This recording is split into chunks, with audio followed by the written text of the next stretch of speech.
तो ऐसा फील हुआ था कि थैंक गॉड हंस नहीं सके क्लासेस करके वही आ रहा है एग्जामिनेशन वही आ रहा है। हिस्ट्री के तो आपने मेरे साथ कर लिए हाँ। पेपर वन के। पेपर 1 के मैंने नहीं किया। आपने पेपर वन के नहीं किए थे, नहीं। तो पेपर वन के आप केवल जो आपकी बेसिक अंडरस्टैंडिंग आपने हाँ। वो स्ट्रॉन्ग किया। पहली रीडिंग के अंदर नहीं होगी जब तक कि आप डेवलप ना कर लो उसकी अंडरस्टैंडिंग क्या है, बैक बिल्कुल स्टोरी क्या है। अंडरस्टैंडिंग होनी चाहिए। हाँ, तो आप उसकी बैक स्टोरी डेवलप कर लो, जैसे कि आप बुक्स में, नॉवेल्स में कहानियाँ पढ़ते हो, उस टाइप की एक स्टोरी डेवलप कर लो एंड देन आप शॉर्ट नोट्स बना लो, एकदम क्रिस्पी सा, एकदम टू द पॉइंट।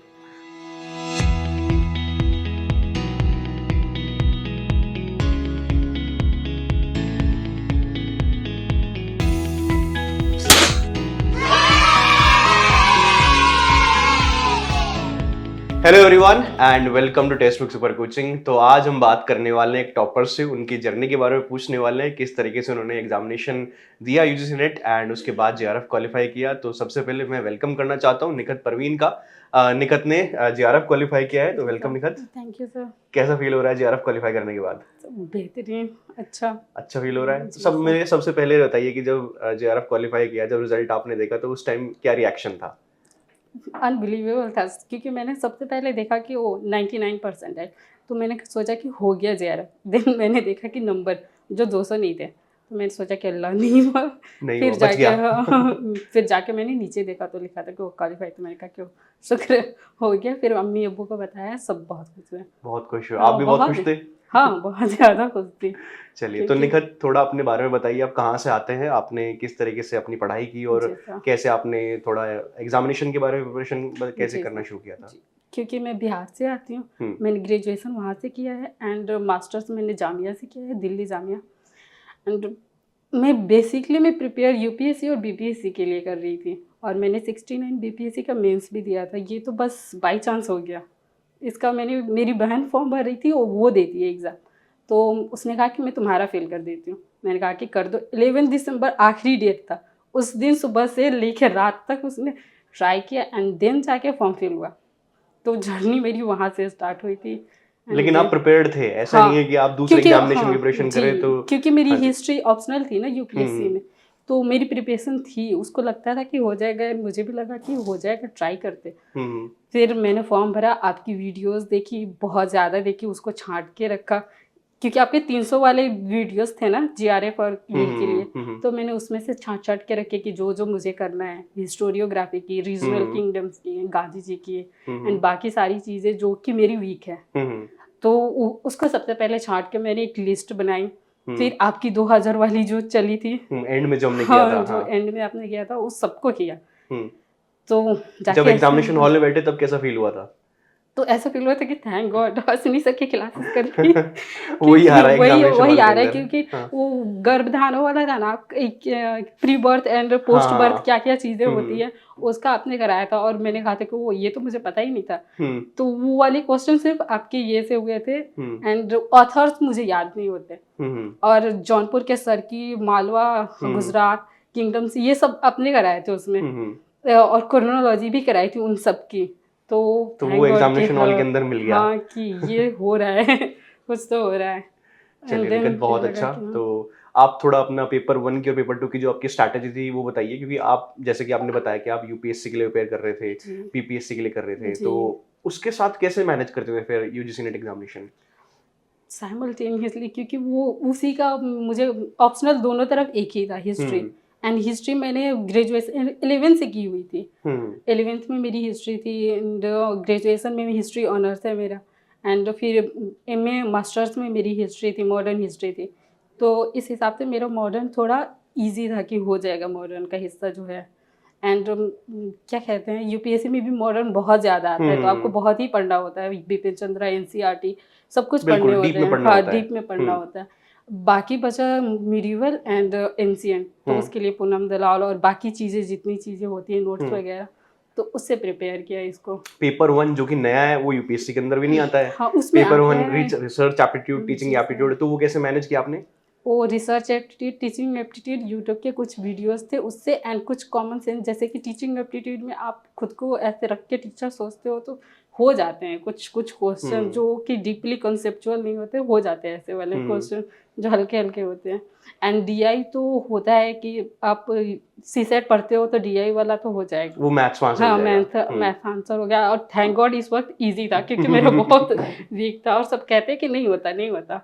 तो इस वक्त वाला जो था हिस्ट्री वाला पेपर 1 का वो इजी था, बाय लक अच्छा था कि वो इजी था। आपने तो प्रीवियस ईयर क्वेश्चन सॉल्व किए थे पेपर 1 के? जी।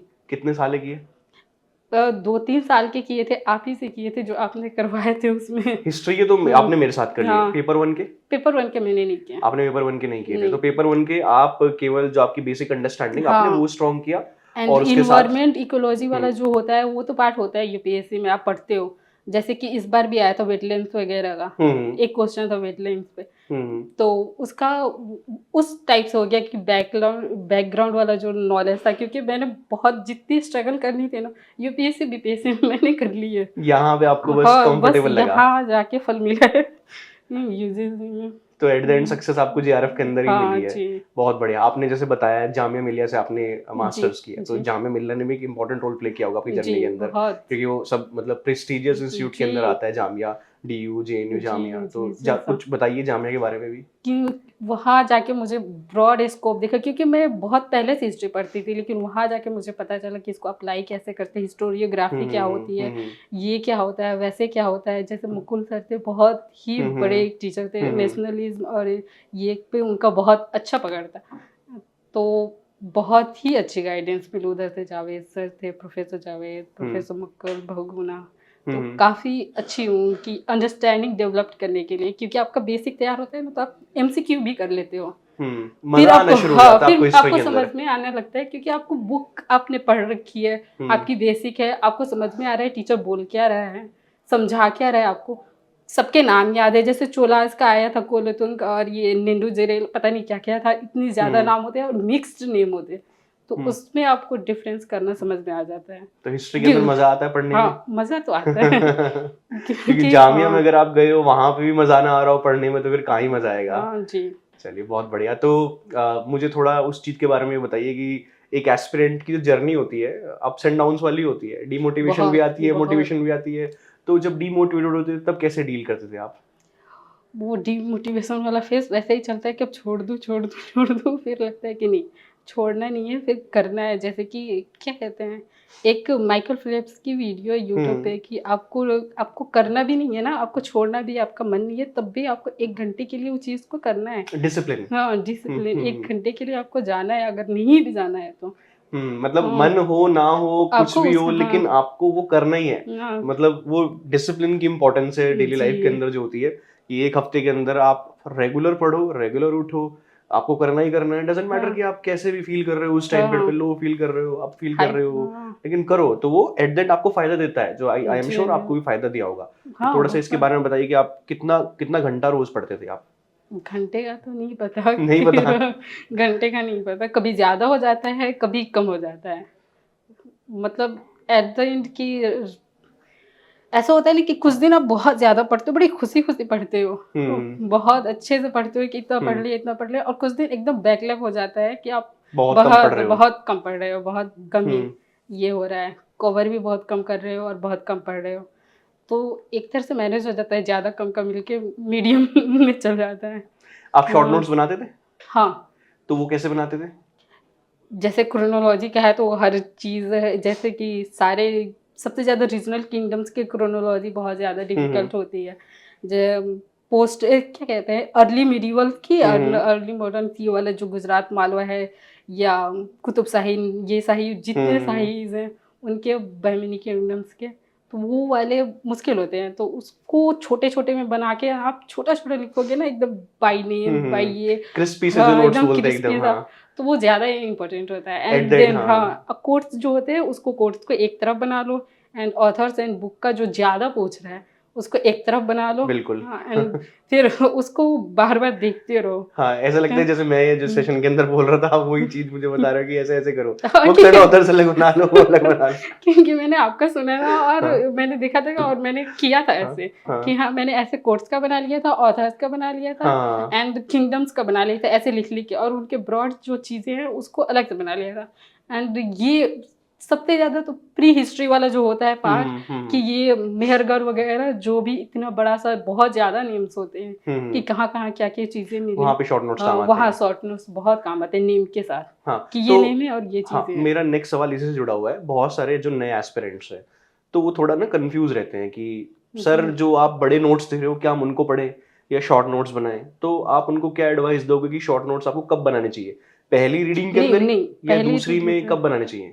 पहली रीडिंग के अंदर तो आपको बातें ही समझ में नहीं आएंगी। बिल्कुल बिल्कुल। तो आप पहली रीडिंग के अंदर तो बना ही नहीं पाओगे, आपको लगेगा कि सारे ही इम्पोर्टेंट है, हम्म सारे ही, फिर आप पूरा छाप दोगे वैसे का वैसा एक और बुक।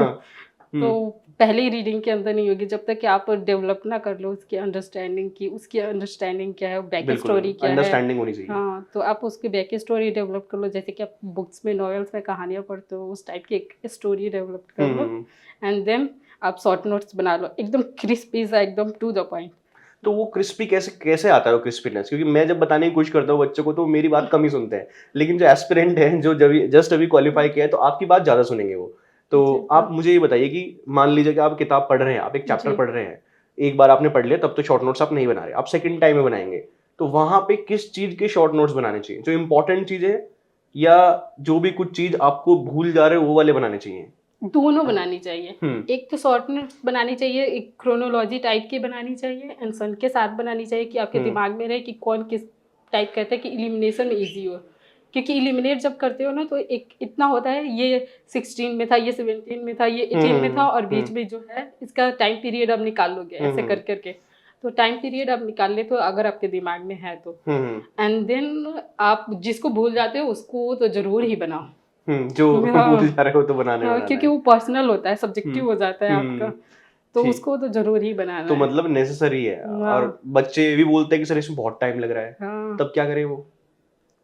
तो आपको टाइम मैनेजमेंट करना टाइम पड़ेगा। देना ही पड़ेगा, वो तो उसके बिना तो हाँ कुछ कर नहीं सकते। ये भी मैं हमेशा बोलता हूँ कि देखो, आपको शॉर्ट नोट्स बनाने हैं क्योंकि एंड में आपको रिवाइज करना जी। पड़ेगा, और उसके लिए टाइम देना ही पड़ेगा। आप ऐसे तो है नहीं कि एक महीने के अंदर अच्छा शो सोच रहे हो कि मैं अभी प्रिपरेशन कर दूं और मैं शॉर्ट नोट्स बना के भी रेडी हो जाऊं, तो वो तो नहीं होने वाला, हाँ, नहीं उसमें टाइम होगा, लगेगा। उसमें बहुत टाइम लगता है। हम्म एक तो आप पूरा एकदम स्टार्टिंग में स्टार्ट कर रहे हो, जैसे कि आपकी कोई जर्नी नहीं है एस्पिरेंट की, हम्म जैसे कि हमारी थी, मतलब मेरी थी, हम्म जो है ऐसे, तो बहुत ही मुश्किल होगा। आपको पहले उसके अंडरस्टैंडिंग डेवलप करनी होगी, फिर आपको हम्म शॉर्टनेस बनाना होगा, फिर आपको अपनी वीकनेसेस देखनी होंगी कि आपकी क्या है। हम्म क्योंकि मेरी बहुत ज़्यादा रीजनल किंगडम्स की वीकनेसेस हैं, ये मौर्यास, गुप्तास, ये सब है, हो जाते हैं, मुगल्स वगैरह सारे हो जाते हैं, ब्रिटिश हो छोटा जाते हैं। छोटा जो हाँ पार्ट रहता है जहाँ से हाँ, एक एक क्वेश्चन आता है वो जहाँ वीक से एक लगता एक है। क्वेश्चन आता है वो वीक लगता है, एंड ऑथर्स वाले, क्योंकि अभी भी मेरा मोरलैंड वाला नहीं हुआ था। और वो वैसे भी क्वेश्चन ड्रॉप हो हाँ, गया ड्रॉप भी हो वो। गया था, लेकिन मुझे समझ ही नहीं आया था कि इसमें हाँ, है क्या, काफी कैसे। मुश्किल हाँ किताबें थी वो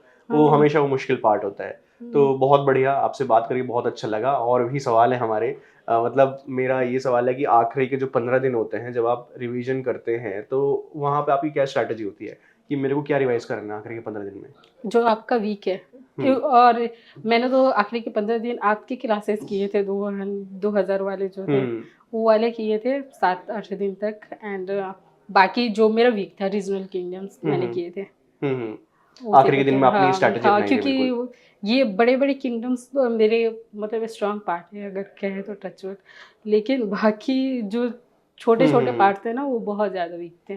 तो ठीक है। उसको करना था, उसको कवर करना था, एंड एक जगह मुझे मिल नहीं रहे थे, और मेरे एक फ्रेंड ने आपको रिकमेंड किया था, मैंने पूछा कि मैं करूँ क्या, तो उसने कहा कि अश्विनी सर की क्लासेस देख लो, तुम्हें बहुत हेल्प होगी। उसका भी JRF हो चुका है, अच्छा। उसने JNU में एडमिशन भी ले लिया है, TSG हाँ में। हाँ, तो अभी उसका स्टार्ट हुआ है, अभी रिसेंटली जो एडमिशन हुए हैं। चलिए बहुत बढ़िया। हाँ, तो उसी की तो हेल्प आपने से थैंक यू हुआ बोला है। उनको फिर? सबसे पहले उसको बताया, पूरे फ्रेंड ग्रुप में सबसे पहले मैंने उसको मैसेज करके बताया कि हो गया सूरत मेरा।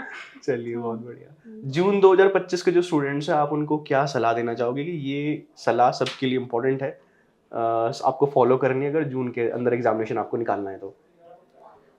कॉन्स्टेंटली आपको पढ़ना होगा, आपको समझना होगा, और आपको उसको बांटना होगा, क्योंकि इतना वास्ट सब्जेक्ट है ना कि आप कवर नहीं कर पाओगे, तो उसको आपको बांटना होगा छोटे छोटे भाग में कि ये है, ये है, उसको छोटे छोटे हिस्से में बांटना होगा। फिर आपको वीकनेसेस समझनी होंगी अपनी कि क्या है, और उसको बार बार रिवाइज करो, बार बार जाके एमसीक्यूज देखो, यूट्यूब पे देखो, चाहे पर्सनली आप टेस्ट दे रहे हो तो टेस्ट दो, जो भी करना है मतलब वैसे करना है। डिसिप्लिन रहना जरूरी है। डिसिप्लिन बहुत जरूरी है।